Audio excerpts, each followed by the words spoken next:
Announcing the commencement of the first purge. I want you to change the world, and don't think that this is going to happen peacefully or you can do it alone. We need to kill the rich. You get out there, you use your weapons, and you rip Washington apart. You hunt down the billionaires, the bank bosses, the CEOs, the scumbags, and the liars, the governors, the lobbyists, the senators, because they're all the same, and you hang them. Just remember all the good the purge does.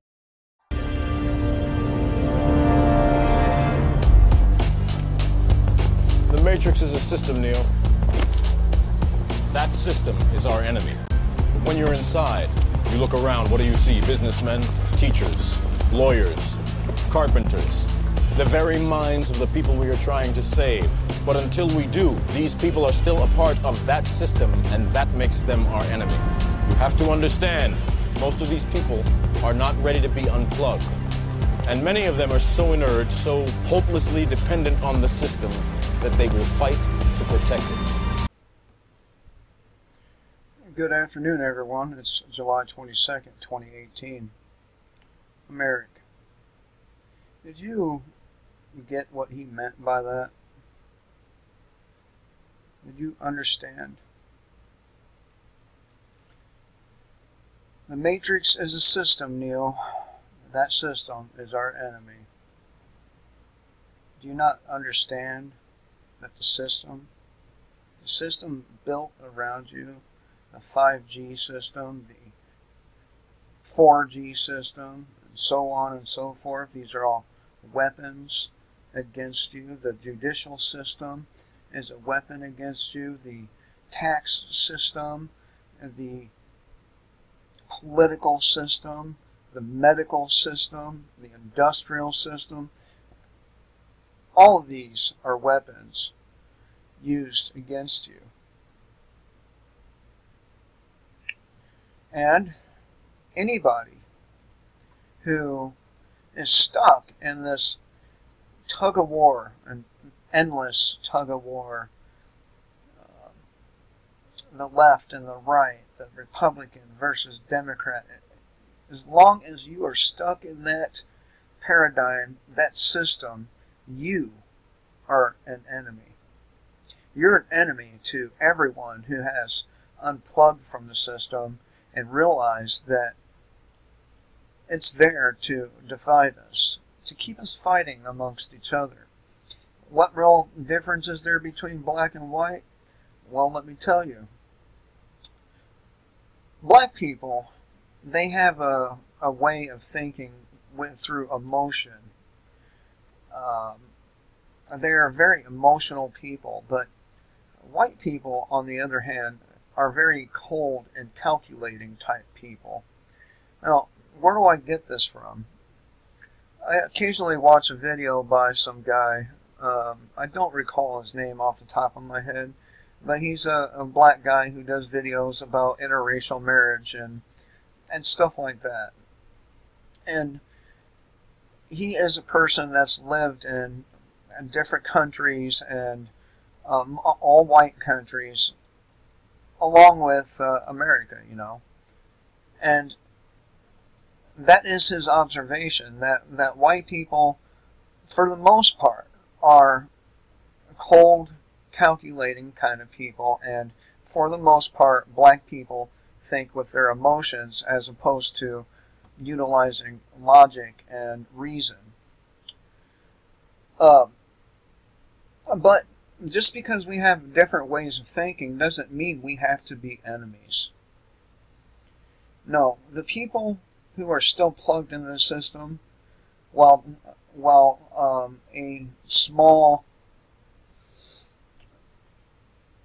a small amount of people are unplugged and understand the system for what it is. And until these people are unplugged, until they understand that they shouldn't be calling 911 on their neighbors or utilizing government services in any way, they are your enemy. And they really should be treated as the enemy. Are they a different kind of enemy? I don't know. I don't know if I would say that or not. An enemy is an enemy at the end of the day, whether they attack you from the front or the back or the side. They're still attacking you. They're still an enemy. So what kind of enemy really doesn't matter. All that really matters is the fact that they are just that, an enemy. And when I spent time with the militia there in Michigan and Missouri and a couple of other places, I couldn't seem to pound that fact through their goddamn thick skulls. Now, there's so many layers and depth to this matrix, to this system. You have the religious aspect of it. You have the political aspect of it. And it's not just here in the United States, it's worldwide. In Islamic countries, they fight over which fucking version of Islam is the right one, and when neither of them are the right way to go. It is a system.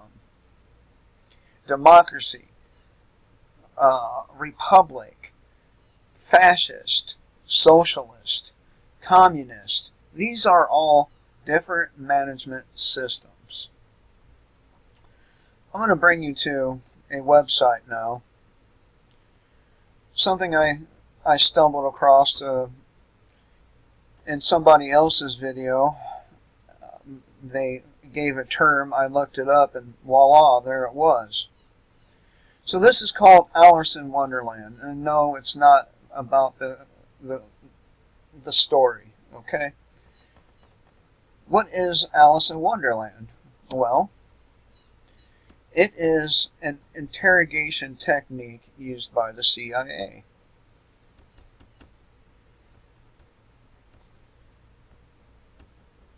So, and the reason why I'm going to cover this now is because the lady who did the video, she made a little bit of sense, but I think I can do a better job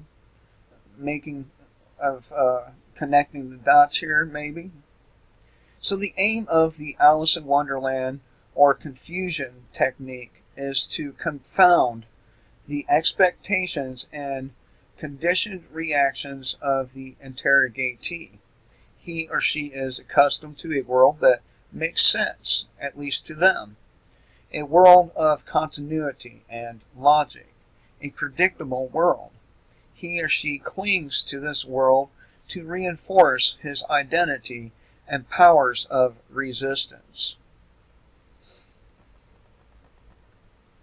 So, basically, they use this technique to distort your sense of logic, your sense of what the world should be, by how it's been for you, most of your life. They rob you of what makes sense. And let's continue. The confusion technique is designed not only to obliterate the familiar, but to replace it with the weird. The familiar. Heterosexual couples,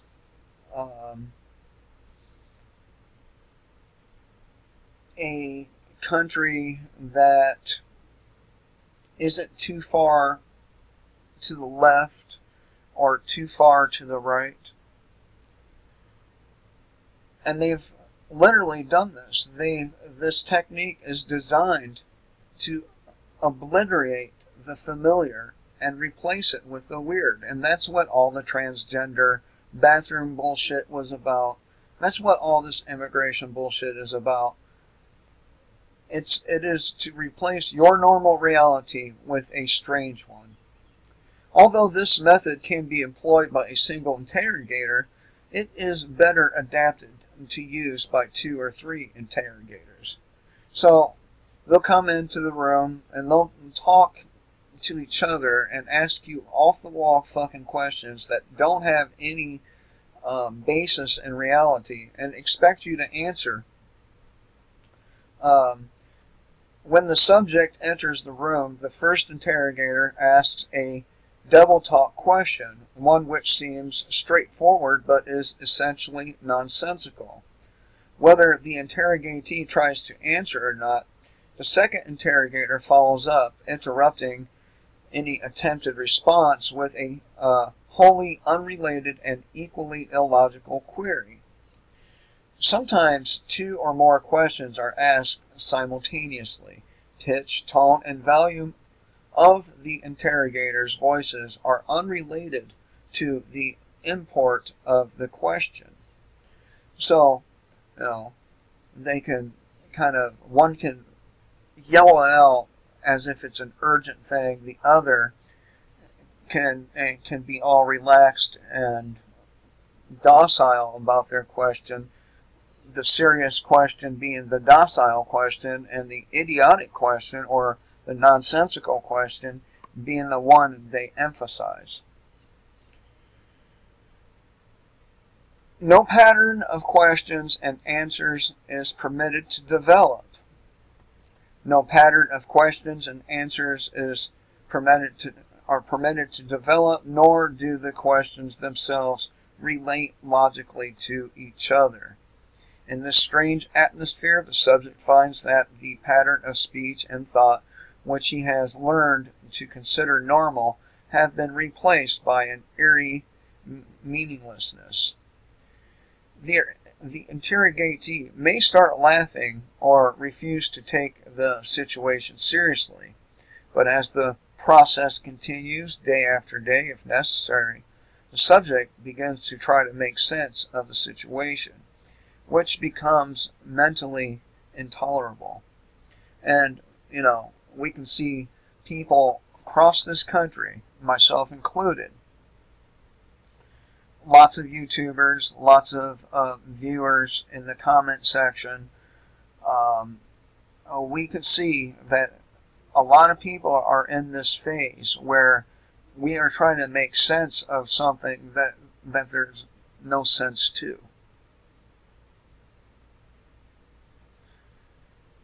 Okay, we have begun to try to make sense of the situation we're in, and for some people it becomes mentally intolerable. They crack.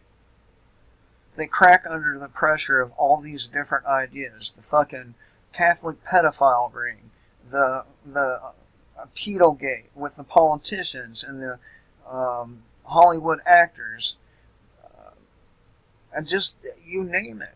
And we are being bombarded with crazy-ass news day in and day out, and you add on top of that weather anomalies, things that are not supposed to be happening, but yet they are.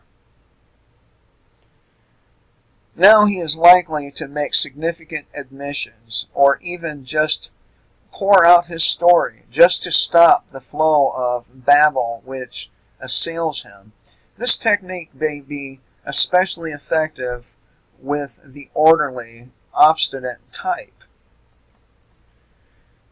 So,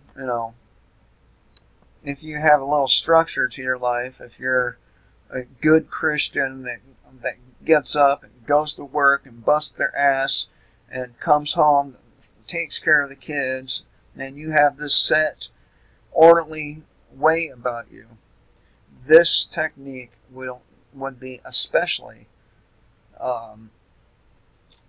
effective on you. And if you've never been to jail, or you've never been in any kind of long-term solitary confinement, this kind of thing would eat at you. Now, people who have managed to mentally break free of the system, we have kind of an advantage over this kind of technique, because we've already broken our programming. It's already been destroyed, and any further attempt to break us It just doesn't work. The only thing, maybe, that would work is physical torture on us. After all, every man has their breaking point. So this is an actual CIA technique. Not just CIA, just, intelligence types. And it comes from the CIA Torture Guide, dated July 1963. So, I thought I would share this with you. And back to the meaning of this here.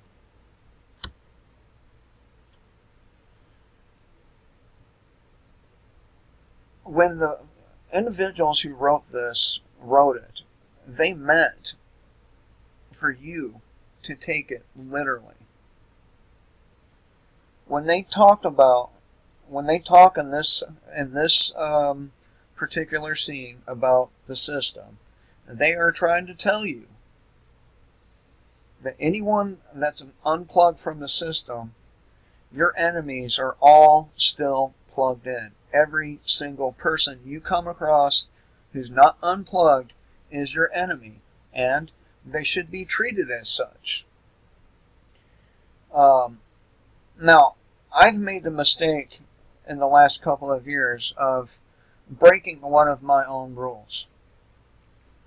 And the reason I broke my own rule is very, very simple.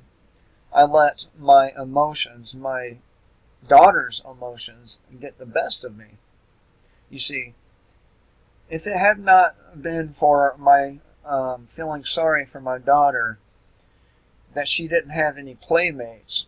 She's a homeschool kid, so she don't have many friends. And all of her cousins and people we know, every one of them go to a public school.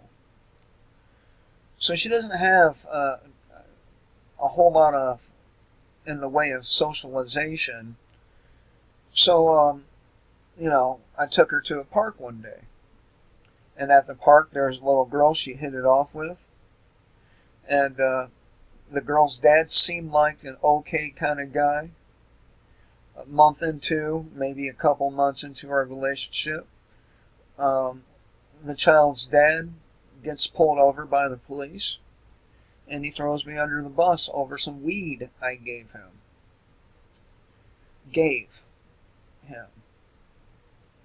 And as a result of me breaking my own rules, because I had a strong rule, never let outsiders in. And for the reason that's right there in this movie, The Matrix, because he is still a part of the system. So, it's a very lonely life, because you don't know who's unplugged. You don't know who's going to go running to the sheriff's department,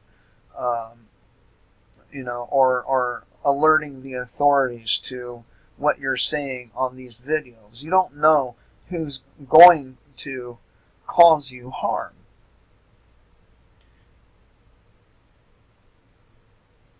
But they meant for these situations in the Matrix, these talks between Neo and Morpheus, to be taken literally.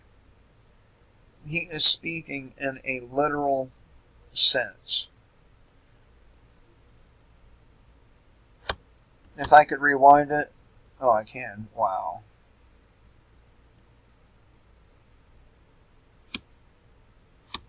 The Matrix is a system, Neo. That system is our enemy. But when you're inside, you look around, what do you see? Businessmen, teachers, lawyers, carpenters. The very minds of the people we are trying to save. But until we do, these people are still a part of that system, and that makes them our enemy. That is meant to be taken literally. And frankly, I don't feel like saving the rest of the people. If they haven't figured it out yet, if they can't look around them like many of us can, even if you don't know the nuts and bolts, the who's, the what's, the where's, the why's, the how's, even if you don't know the nuts and bolts of it, you should still get that strong sense of urgency. And if you don't get that strong sense of urgency that something is fucking terribly wrong all around you, every day, every minute of every day, then you're still plugged in and you are an enemy.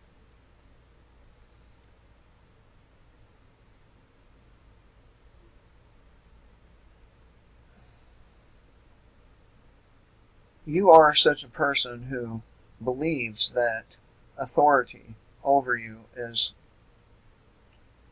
legitimate. You're a person that believes that our national parties are anything but a ruse. You are one that believes that the democratic process will solve all of our problems. You're one that believes that the court system will deal with criminals in a timely, efficient fashion. You are one that believes that every law passed by the control freaks in Washington and your state capital are based in morality and not based in the whims or payoffs of that particular politician. You're one that still believes that police are heroes. You are one who still believes that the millions of prisoners, or million prisoners, in our prison system should actually be there. And that makes you an enemy. And when Morpheus says that these people would fight to protect the system, they will. You see, we're all worried or thinking about some stupid race war, one that's not winnable by the other side. But this war against the government, that is winnable. If we pull resources and stand together, united, that's a winnable war. But a black on white civil war where black folks initiate violence against white people en masse, that's not a winnable war for you. Now, you can choose that route, but there's a lot of white folks out there that would just as soon work with you to create a better world for both of us.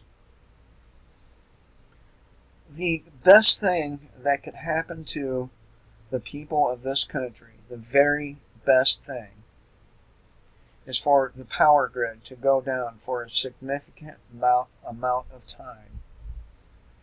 That would that would do wonders for the attitudes of the people in this country. Maybe then they would be able to think with clarity and not be influenced by one media outlet or social media post or another. Maybe they would begin to think for themselves, and maybe instead of letting others tell you what is right and wrong, you'll start thinking of what is right and wrong for yourself. But it's not going to happen until the televisions, the tablets, the laptops, the radios, they all go away. It's going to take the precipice for people to stand up for each other. You know I'm not a politician lover. You know. My viewers know what little I have. They know that I can't be swayed in the direction of the right, or I can't be swayed in the direction of the left, because I'm not either of these things. I am unplugged.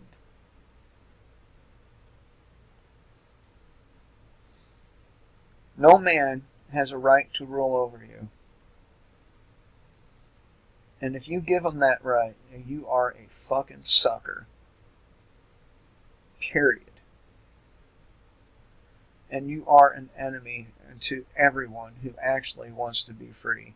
Alex Jones, Ben Shapiro, the Young Turks, these people are not fucking awake in the slightest bit. They have no idea what right and wrong is.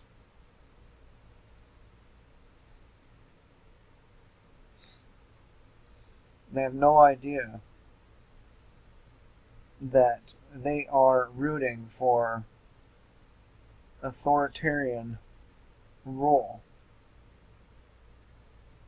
You know, one of Alex Jones's, or InfoWars rather, their intros is disobedience, or disobedience to tyranny or tyrants is obedience to God. Yet here he is, here at InfoWars. Here those people are promoting the Matrix.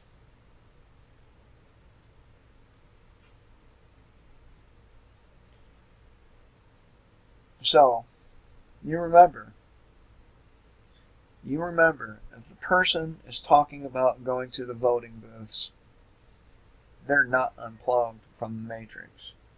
If the person talks about choosing one candidate or over another, they are not unplugged from the Matrix.